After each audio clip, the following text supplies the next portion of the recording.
Ràdio, un estil de ràdio. Ràdio Ràpia. Ràdio Ràpia, un estil de ràdio.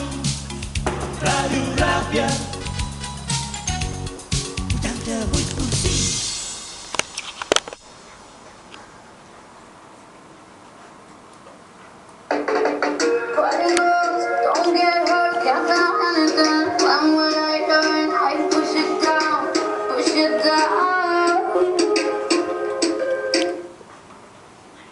Hola, bon dia. Nosaltres estem la Vinyet i la Marina. A la part tècnica tenim el Vital i la Núria. Avui us prepararem un programa literari.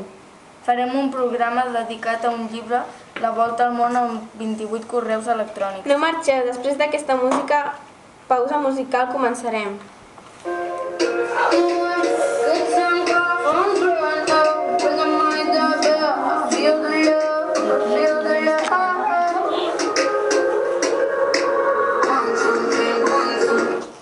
L'autor d'aquest llibre, La volta al món amb 28 correus electrònics, es diu Stefano Bortigoli. L'editorial del llibre és Castellnou. La col·lecció es diu Picnic. I la primera edició va ser el 2011. L'il·lustradora és Antonietta Ferrari. La traducció és d'Adrià Martín Mor. Té 129 pàgines. Un noi, en Fabrizio, fa la volta al món amb el seu pare i va enviant e-mails a un amic i una amiga. El Julio i la Sara, i així competeixen amb ells totes les seves experiències. Hem convidat uns quants lectors i lectores d'aquest llibre per a que ens diguin quina és la seva opinió. Després d'aquesta pausa musical continuarem.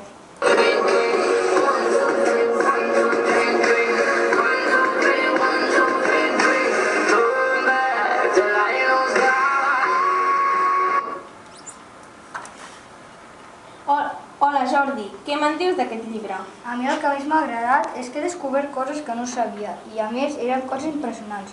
O no és increïble que la Polinèsia hi pugui ploure i no et moris? I tant, Jordi, això és una cosa molt sorprenent. T'ha passat el mateix a tu, Leire? I tant, mireu, a mi el que més m'ha cridat l'atenció és que al desert poden florir flors i formar un autèntic tapís de floral.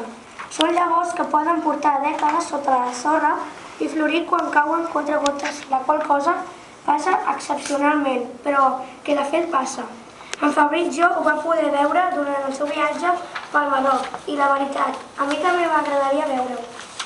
I a tu, Andrea, què és el que més t'ha cridat l'atenció? Jo no sabia que a la ciutat de Mèxic hi hagués tanta contaminació. Tenir l'efecte que respiris fum en estat pur deu de ser molt desagradable, oi? I tu, Iago, has après alguna cosa interessant llegint aquest llibre? Jo tornaria al desert al costat dels tuaregs, coneguts també com a homes blaus perquè el seu turbant es va descolorint amb la suor i deixa la cara tenyida de color blau.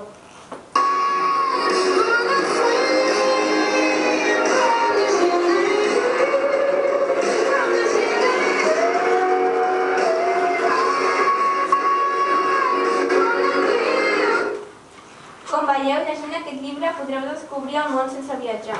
A més, us puc dir que, perquè jo també l'he llegit, que la seva lectura és fàcil d'entendre i no es fa gens pesada. Bé, s'està acabant el temps del nostre programa, però no us preocupeu, si voleu conèixer més opinions, farem un segon programa dictat a la volta al món amb 28 correus electrònics, no us ho perdeu. I abans de marxar sortirem de la nostra emissora per saber si aquest llibre és conegut i què en pensen els seus lectors i les seves lectores.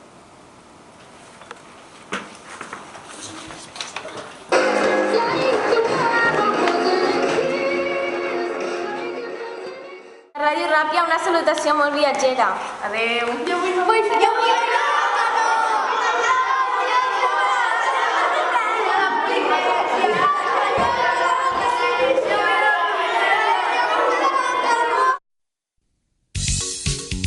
Ràdio Ràpia, un estil de ràdio. Ràdio Ràpia. Ràdio Ràpia, un estil